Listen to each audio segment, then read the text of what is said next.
Hello air signs! Welcome again dito sa ating YouTube channel or Facebook page. Kamusta po kayong lahat? Thank you so much sa ating mga returning subscribers and followers from YouTube and from Facebook.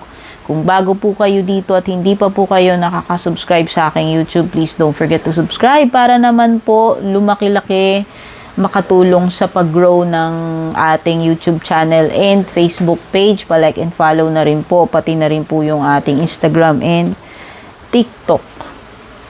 Yan. Regarding personal reading services, mag-message privately po kayo.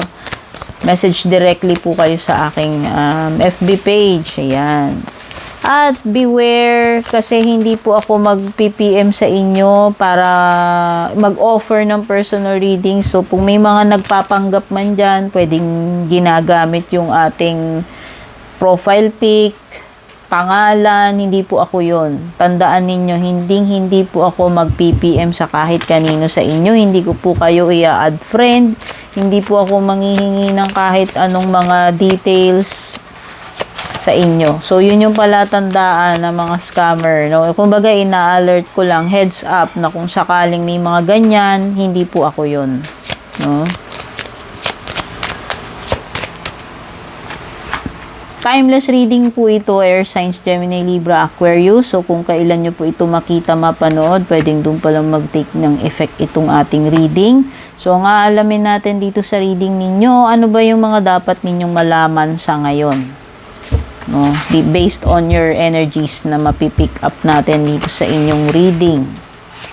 So, overall, you have, okay naman, positive naman yung cards ninyo because you have Anchor, you have Fish, and 3, except for Clouds, no? So, hindi naman super challenging itong Clouds na ito, no? Maybe there are, kulimlim eh. Sabihin na natin, biglang nagkaroon ng mga heavy clouds. So, 'di ba, pwedeng indication 'yan ng pagbabago ng panahon. No, biglang nagbago yung energies, yung mga bagay-bagay. Merong pagbabago ng ihip ng hangin 'yan. And also mga unforeseen na mga bagay-bagay na pwedeng bigla na lang darating susulpot o mangyayari, no? 'Yun yung indication ng clouds. Pwedeng iba naman sa inyo nakakaranas kayo ng confusion, uncertainty, no? Yung tipong nafi-feel nyo walang kasiguraduhan, unsure kayo sa mga nangyayari or mga susunod na mangyayari. Ayan. So, also clouds are indication ng yung mga bagay na temporary, lilipas din. So, yan. Kung ano man po yung nagre-resonate sa inyo about the clouds. About Anchor naman, this is a sign ng stability. When it comes to money, sabihin natin secured. No, matatag. So, kung negosyo yung pinag-uusapan dito, kung career, relationship man yan, romantic or what, pagiging matatag. Hindi siya, hindi siya matitinag agad-agad. So, yun yung ibig sabihin. Yun lang, pwedeng ang indication ng Anchor is, nandun ka lang sa isang lugar. Pwedeng iba sa inyo dito, indikasyon ng Anchor. Pwedeng nakatali kayo dyan or hindi kayo gumagalaw sa kinatatayuan ninyo.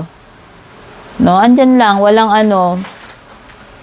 walang pag-alis, walang paggalaw, pwedeng yung iba walang improvement. Sabihin na natin, pagiging stagnant. Okay? You also have Fish card. No? Indication ito ng opportunities or pera para sa inyo. Hindi lang ito isa take note air signs. No? So, pwedeng ito ay magagandang oportunidad na paparating sa inyo. And may mga choices kayo dito kasi gaya nga ng sabi ko, fishes yan. Hindi lang ito isa. So, kung pera ito, hindi lang ito, sabihin na natin, hindi ito maliit na amount lang. Kung opportunity to, hindi lang ito isang beses kakatok sa iyo. No? Pwedeng iba-ibang mga swerte yung darating or opportunity para sa inyo dito. O baka naman yung iba sa inyo dito, negosyo ninyo about mga isda. no? Whether nagtitinda kayo ng mga pet fishes or ano, yung tipong nagtitinda kayo ng isda na halimbawa bangus, no? Nagsusupply kayo. Basta parang may ano dito, malakas na energy ng ano, yung trabaho na related sa tubig. No, whether pangingisda, pagsisiman, kapitan sa barko, chef sa cruise ship, or yung mga pinagkakakitaan nyo ay lamang dagat. Ayan, sabihin na natin ganyan. And meron ka ring 3. 3 is about roots stability. Dalawang card ng stability yung lumilitaw dito para sa inyo, air signs. When it comes to health, mukhang okay naman. When it comes to money, okay ito. Stable. Kagaya nga ng sabi ko, halos pareho sila ng meaning. Kung ito ay about career, pera, negosyo, malaki yung potential mo ng pagiging, ng mag-grow. Mag-grow itong bagay na ito. So, kung may investment ka, may negosyo ka, career, relationship, asahan mo na lalago yan. Lalago pa yan. No? At malaking chances na magiging matatag with the 3 card. 3 also speaks about ancestry, relatives, family. Sabihin na natin, legacy. So, pwedeng may ibig sabihin na patungkol sa mga pamana, sa mga elders, yung mga kadugo natin, kapamilya, family, sabihin na natin. Okay, meron din ako nakikitang rewards dito kasi puno na magbubunga. Sasabihin na natin kung nag-invest ka, may inalagaan ka, nagput ka ng effort, aanihin mo yan. May mga profits kang mapapala dyan. No? Justice card, strong energy ng Libra. It could be you or may nakakadil kang kapareho mong air sign. To be specific, Libra. Meron din, dami. Wait lang. Merong Libra with the Justice card, merong Leo with the Strength card, and merong Scorpio with the Death card. So, ayan yung mga signs na pwedeng nakakadil mo dito. Okay, so you have 3 majors versus isang court card. So, ibig sabihin, major events coming to you. At dahil wala namang specific time frame ito, air signs, kasi ito ay timeless, no? So, expect mo kung kailan ito maaaring mangyari or dumating para sa iyo. Pwedeng yung iba sa inyo, ang nasasagap na energies dito ay take note, pwedeng past, present, or future energies, no? So, keep in mind na itong mga to ay depende kung ano yung tumutugma sa inyo. Justice card, this could be rewards, kagaya nga ng sabi ko, returns. Dahil nagko-connect siya doon sa 3 card. So, ito ay karma card. No? Aanihin natin kung ano man yung deserve natin dito, kung ano yung ibinato natin, yung babalik sa atin. Justice card is also about decisions. Pwedeng may kinalaman sa legalidad, no? Kung may mga legal process na involved dito. Court proceedings, yan. Marriage, civil wedding,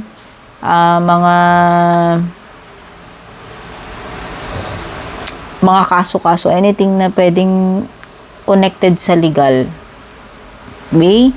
So, sabihin na natin na you will receive justice kung yun yung deserve mo. Basta kung anong deserve mo dito, yun yung makukuha mo, air signs. Pwedeng iba naghihintay kayo ng decision dito, kung ano yung magiging resulta o pagbaba ng decision, yun yung inaasahan ninyo dito. Okay? So pwedeng, yung justice, either ikaw yung naaargabyado dyan, no? Sabihin na natin kung merong mga unfair treatment dito. Deserve mo na, maging patas, no? So, iyan. Strength card, asahan mo kung ano man mga challenges na kakaharapin mo, magpapakatatag ka lamang at masusurvive mo yan. Endurance with the strength card. Hanggang kailan mo ba kayang tumagal dito? Hanggang kailangan mo ba kayang magpasensya, magtiis, mag-sacrifice? Yun. Nakasalalay yung pinaka-outcome mo dito kung hanggang saan mo mapagtitiisan, hanggang saan mo kakayanin, ma-endure itong kung ano man tong challenges or paparating sa iyo. Death card is transitioning into something new. Alam naman natin na yung death card, something na namatay, natapos na, pero mabibigyan ka ng panibagong simula. Sabihin na natin, merong malaking transformation na paparating para sa inyo.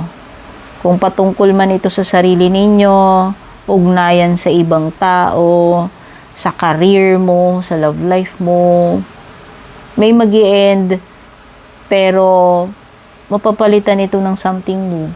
So, pwedeng trabaho. Nag-end contract kayo.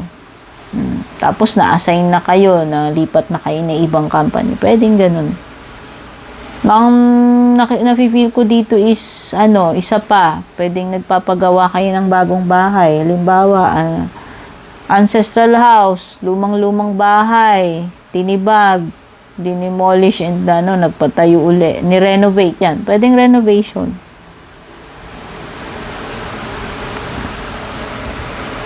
Knight of Swords, no? So, pwedeng may air sign dito. Kapareho ninyo, o ikaw lang ito. Etong Knight of Swords, ewan ko, ang unang pumasok sa isip ko something na dapat mong ano ba tawag dito? I-deliver or i-implement. No? Whether ito about sarili mo to or sa negosyo ninyo o kung ano man application yung kinakailangan dito relating to you, na parang basta meron kang dapat na very eager ka, nagmamadali ka na ito yung dapat nang mangyari ngayon. Nagmamadali ka na talagang ipinupush mo to, nagmamadali ka na mag-take effect ito agad-agad. No? Kagaya nga ng sabi ko, implementation. Yun yung gusto mo mangyari, and ikaw yung hindi ko alam kung ikaw ba yung na-assign dyan or talagang gusto mo lang talagang mag-make ng changes and ipatupad kung ano itong mga adjustments na ito, itong mga pagbabago na ito. Kumbaga gusto mo mag-take effect na yan. No? Ma-implement na yan. Okay?